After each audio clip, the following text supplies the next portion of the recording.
This is Vivo's latest flagship X50 Pro, and straight away the packaging is very different from your traditional high-end smartphone, with that X sheen sort of across the front of the box reflecting this series in Vivo's smartphone lineup. There's some branding around as well as information about the actual device, which in this case is in the alpha grey color finish.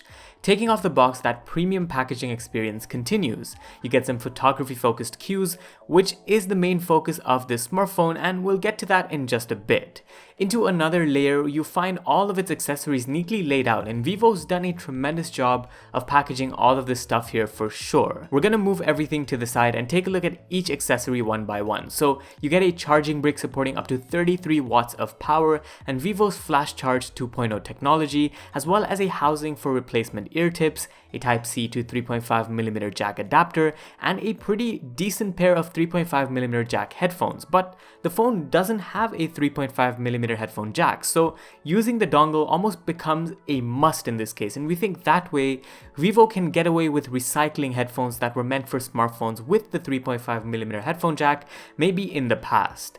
Nonetheless, we'll continue with the Tpu Silicon Case next, which also has a few things inside. You find a Type-A to Type-C USB charging cable, there's some paperwork alongside a standard SIM removal tool, and of course the case itself. But let's take a look at the phone now. Given we've gone through quite a few big flagships over the past couple of weeks and months, the 8mm thickness of the device and 182g weight actually feels refreshing.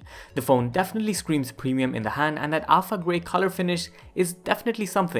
Although the focus of the smartphone is the camera, no pun intended. It's got a quad camera setup with a 48MP primary wide camera with gimbal optical image stabilization, essentially the major selling point of this smartphone, and we're quite excited to see this in action over the next week or so during our testing. There's also an 8MP periscope telephoto lens with optical image stabilization and 5x optical zoom, a 13MP portrait lens with 2x optical zoom, and an 8MP ultra wide angle camera with a 120-degree field of view. Port placement is as usual, power and volume on the right side. The top has this indent and 5G branding alongside the secondary microphone. The left side remains bare, and the bottom houses the speaker, the Type-C USB port for charging the 4315mAh battery, and a SIM tray for dual nano SIM cards, unfortunately with no microSD card expansion. The phone runs a fairly heavy FunTouch OS over Android 10, and it does pack quite a bit in terms of bloatware and changes to how the UI functions on the overall. Of course, this will take some time to get used to, and that's why we're planning to further test and explore this phone in the next couple of days or so. But the screen itself is a 6.56-inch panel, AMOLED at Full HD Plus resolution, and it's also got this curvature around the edges and support for HDR10+, so colors on the overall do have a bit of vibrancy and pop. It's definitely not the highest contrast panel, but it doesn't seem to have any glaring issues so far. You also get an in-screen optical fingerprint scanner, which surprisingly performs really well, and of course that hole punch with that 32MP selfie camera.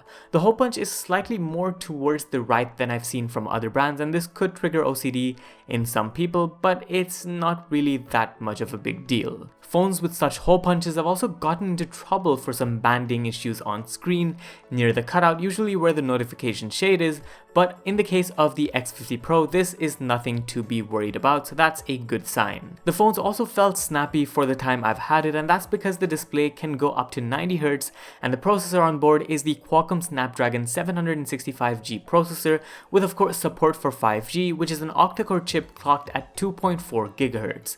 There's also 8GB of RAM on this thing and 256GB of UFS 2.1 storage, so slightly slower than your traditional flagship, of which 240GB or so is user accessible. But mainly the Vivo X50 Pro is a phone to shoot photos and videos, and that's exactly what we're going to be doing in the next couple of days, leading to the full review and seeing how much it justifies the 2,999 dirham price tag.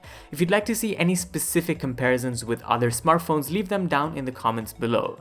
Thanks for watching, stay tuned for upcoming videos and subscribe if you haven't already. This was Vaibhav, and I'll see you in the next one. Adios.